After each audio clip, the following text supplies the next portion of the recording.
नमस्कार, मैं doctor Rupa Mangalani, associate professor political science department में। हमारा आज का टॉपिक है संसद की प्रक्रियाएं। तो हम जानते हैं कि संसद निश्चित प्रक्रिया से संचालित होती है, भारत की संसद। और संसद में प्रश्नकाल और शून्यकाल से संबंधित अनेक छोटे बड़े प्रश्न आते हैं जो कि आपको जानना चाहिए। तो प्रश्नकाल के संबंध में जो है प्रश्नकाल का तात्पर्य उस अवधि से है जिसमें संसद सदस्यों द्वारा लोक महत्व के किसी मामले पर जानकारी प्राप्त करने के लिए मंत्रिपरिषद से प्रश्न पूछे जाते हैं। यह समय संसद के दोनों सदनों के प्रत्येक बैठक प्रतिदिन जो प्रत्येक बैठक होती है उसके आरंभ में 1 घंटे का होता है। अच्छा, प्रश्नकाल के दौरान क्या होता है? प्रश्नकाल के दौरान भारत सरकार से संबंधित मामले उठाए जाते हैं। गवर्नमेंट ऑफ इंडिया से रिलेटेड जो क्वेश्चंस हैं वो उठाए जाते हैं। सार्वजनिक स्थिति का सामना करने के लिए, लोगों की शिकायतें दूर करने के लिए तथा किसी प्रशासनिक त्रुटि को दूर करने के लिए सरकार कार्यवाही करे, इससे संबंधित प्रश्न उठाए जाते हैं। अच्छा, जो प्रश्न पूछे जाते हैं वो विभिन्न प्रकार के प्रश्न होते हैं। वो कैसे होते हैं वो देखिए अगर हम, तो निम्न प्रकार के प्रश्न होते हैं। पहला, तारांकित प्रश्न। जिन प्रश्नों का उत्तर सदस्य सदन में तुरंत चाहता है उसे तारांकित प्रश्न कहा जाता है। तारांकित प्रश्नों के अनुपूरक प्रश्न नहीं पूछे जाते, केवल प्रश्न ही पूछे जाते हैं। अतारांकित प्रश्न, जिन प्रश्नों पर तारा नहीं हो, जिन प्रश्नों का उत्तर सदस्य लिखित चाहता है, वो चाहता है कि उसे लिखित में उत्तर दिया जाए, उन्हें अतारांकित प्रश्न कहा जाता है। अतारांकित प्रश्नों का उत्तर सदन में नहीं दिया जाता और इन प्रश्नों के अनुपूरक प्रश्न नहीं पूछे जाते हैं। अल्प सूचना के प्रश्न, जो प्रश्न अविलंबनीय लोक महत्व के हो, अत्यावश्यक हो, उन्हें साधारण प्रश्न के लिए निर्धारित 10 दिन की अवधि से कम समय में सूचना देकर पूछा जा सकता है, उन्हें अल्प सूचना प्रश्न कहा जाता है। इसी प्रकार चौथे प्रकार के प्रश्न हैं गैर सरकारी सदस्यों से पूछे जाने वाले प्रश्न। संसद में मंत्रिपरिषद के सदस्यों के अतिरिक्त अन्य सदस्यों, जिन्हें गैर सरकारी सदस्य कहा जाता है, से भी प्रश्न पूछे जा सकते हैं जब प्रश्न का विषय किसी ऐसे विधेयक या संकल्प अथवा सदन के कार्य के किसी अन्य विषय से संबंधित हो जिसके लिए वह सदस्य उत्तरदायी रहा हो, तो उस सदस्य से वह प्रश्न पूछा जाता है। एक अन्य चर्चा होती है, उसे कहते हैं आधे घंटे की चर्चा। जिन प्रश्नों का उत्तर सदन में दे दिया गया हो और उन प्रश्नों से उत्पन्न होने वाले मामलों पर चर्चा लोकसभा में 3 दिन जैसे सोमवार, बुधवार तथा शुक्रवार को बैठक के अंतिम आधे घंटे में की जा सकती है। राज्यसभा में ऐसी चर्चा किसी दिन जिसे सभापति नियत करे, अर्थात जो दिन सभापति नियत करेगा कि इस दिन होगी आधे घंटे की चर्चा, तो वहाँ की जा सकती है। लेकिन चर्चा का समय सामान्यतः सायकाल 5 से 5:30 बजे का होता है।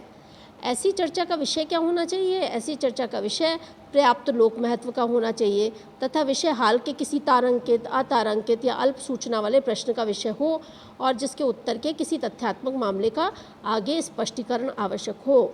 ऐसी चर्चा को उठाने की सूचना कम से कम 3 दिन पहले दी जानी चाहिए। तो इस प्रकार हम देखते हैं कि प्रश्नों के जो प्रकार हैं वो तारांकित, अतारांकित प्रश्न हैं, अल्प सूचना के प्रश्न हैं, और आधे घंटे की चर्चा जो है वो भी तारांकित और तारांकित और अल्प सूचना के प्रश्नों से जुड़ी हुई है। तो ये तीनों ही मामले आपस में जुड़े हुए हैं। एक अन्य महत्वपूर्ण चीज़ है वो है शून्यकाल। तो संसद के दोनों सदनों में प्रश्नकाल के ठीक बाद के समय को शून्यकाल कहा जाता है, 0 आवर कहा जाता है। और ये 0 आवर सामान्यतः दोपहर 12 बजे से प्रारंभ होता है और 1 बजे तक चलता है। शून्यकाल का राज्यसभा या लोकसभा की प्रक्रिया तथा संचालन के नियम में कोई भी उल्लेख नहीं है। ये महत्वपूर्ण है। अक्सर ये प्रश्न पूछा जाता है कि कौन सा वो काल है जिसका प्रक्रिया में कोई उल्लेख नहीं है, तो वो शून्यकाल या 0 आवर है। इस काल में अर्थात 12 बजे से 1 बजे के समय को शून्यकाल का नाम समाचार पत्रों द्वारा दिया गया है, न्यूज़पेपर्स द्वारा दिया गया है। इस काल के दौरान सदस्य अविलंबनीय महत्व के मामलों को, बहुत जो अत्यधिक आवश्यक मामले हैं उनको उठाते हैं तथा चाहते हैं कि उस पर तुरंत कार्यवाही हो। इसीलिए हम देखते हैं कि 0 आवर्स में वो मैटर आते हैं जो बहुत महत्वपूर्ण हो और चाहते हैं कि उस पर तुरंत ही कार्यवाही हो।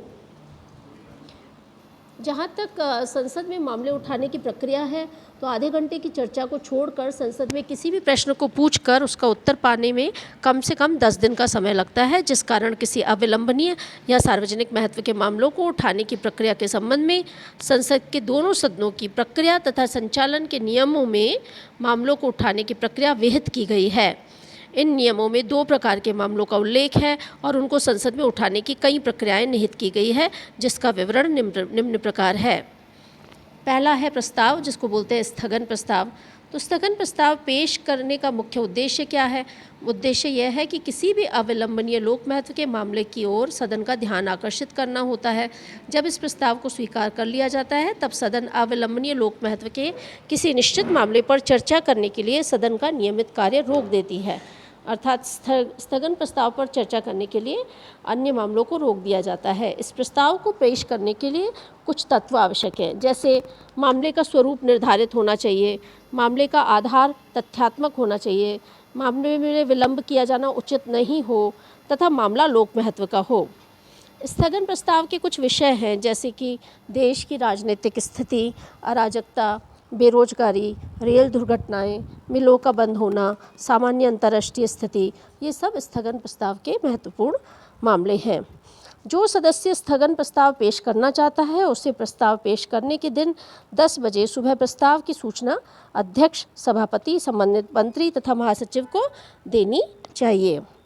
यदि अध्यक्ष को ये समाधान हो जाए कि ये मामला नियम के अनुकूल है, तो वह प्रस्ताव पेश करने की अनुमति दे देता है। तो प्रश्नकाल की समाप्ति के बाद सदन की अनुमति से ऐसा प्रस्ताव, स्थगन प्रस्ताव पेश किया जा सकता है और ऐसे प्रस्ताव पर विचार विमर्श 4 बजे से लेकर 6:30 बजे तक होता है। स्थगन प्रस्ताव को सरकार के विरुद्ध निंदा प्रस्ताव भी कहते हैं। ये अत्यधिक महत्वपूर्ण है।